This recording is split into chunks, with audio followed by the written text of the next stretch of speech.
All right, here we go, everybody. This is going to be Unit 1, Lecture number 1. We're starting today with the 5 principles of the Constitution. Now, these are 5 ideas, 5 streamlined ideas that the framers, the guys who wrote the Constitution in 1787, the framers kept in mind while creating this new document that would run our government or outline how our government acted. The first principle or main idea is popular sovereignty, which translates to authority of the people. This idea shows you that the people in our government, the regular everyday voters, hold the final power in our government. This is the most important facet of our government, that people vote and that gives you power. So the first thing is, how do we do this? If everybody in the country is going to vote and have power, what kind of democracy would we set up? Now, you're used to the idea of a direct democracy where everybody votes for everything all the time. And even back in 1787, without technology to get a hold of, that idea was very difficult to understand, that everybody would vote on everything. It was impossible, even given the fact that we only were a few million Americans back then, and now we're 300 million. But back then it was tough to think you'd have to call everybody together to vote on one issue. That's basically all they would be doing all day, was just voting on the issues. So our framers, the guys who wrote the Constitution, looked at a representative democracy, and that's where the members of our country, the voters, elect leaders to make the decisions for them, voting on their best behalf. So in our case in America, the people vote for representatives. That's our Congress members. And Congress, or the members of Congress, 535 of them, make decisions for what's best for their constituents or people that vote for them. So we are a representative democracy in America. We vote for the leaders who make decisions for us so that we could do our regular everyday jobs. Congress members every day are working for us. They're the ones writing laws, passing laws, and voting on laws on our best behalf. So also going along with that, the idea of voting for president. In this idea, or this Constitution, we set up an electoral college where the electoral college originally elects the Senate, the president, and Congress as a whole. And we'll get into the electoral college later when talking about the actual president. But for now, understand that as Americans, we vote for many issues or laws here in our state, but big laws for the government, we vote for our Congress members to make those decisions for us, which makes us, or allows us, to go do our regular everyday thing. The idea, again, or the second big or third big idea, is federalism. And federalism is the idea that we're going to share power. The big national government in Washington, D.C. now shares the ideas of government, or the duties of government, with the state government. So it's, hey, look, we have all this stuff to do. What can we as a big government share with the states so that we get more things done?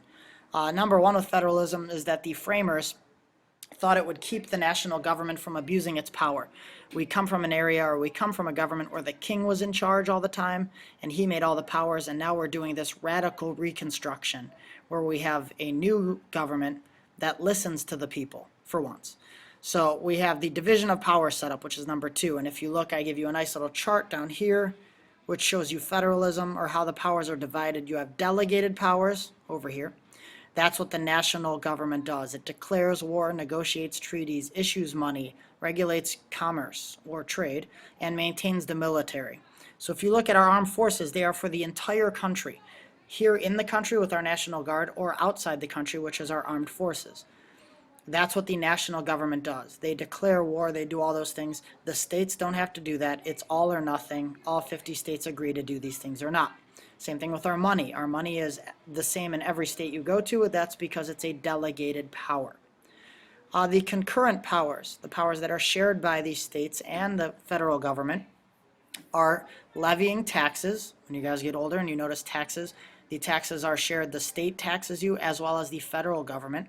Defining crimes and punishments.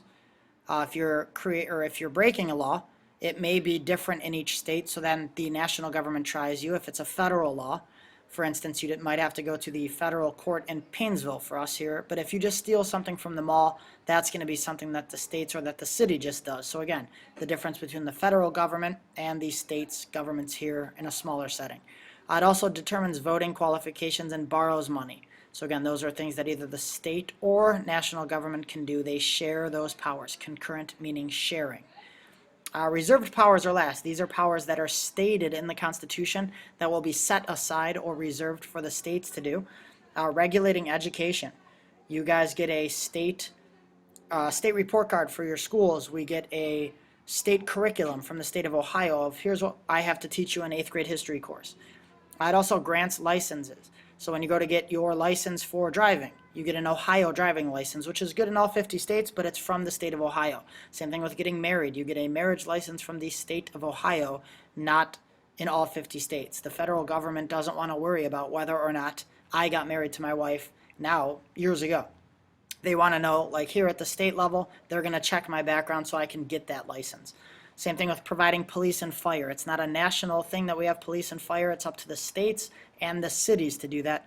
And last, regulating the sale of property in the state. So if you want to buy a house when you get older, that's through the state of Ohio that you're buying the house, not the federal government. Also in that idea of federalism, the framers wanted to make sure that this Constitution was looked at as being the supreme law.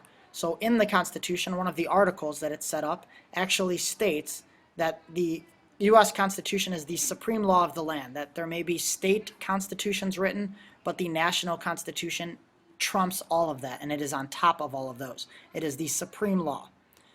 Moving on to the fourth comment, or the fourth principle, which is separation of powers. Sorry, it's on the bottom. Click to the next slide. There you go. Separation of powers shows we have 3 branches of government. They're listed here. Legislative, which is Congress. Judicial branch, which is the Supreme Court and the courts. And the executive branch, which is the president and everyone working for him, including me, your teacher. The separation of powers basically says, just like chores at a house, we have all these jobs to do. Let's separate the jobs so that each branch does different jobs. So if you look at the legislative branch or Congress, they write laws, confirm appointments, ratify treaties, grant money, and declare war. These are only the powers of legislative branch. No other branch can do these jobs. Down here, the judicial branch, they interpret the Constitution and other laws. So if you go to any court, they are looking at the law and interpreting, did you break that law? No other branch can interpret laws.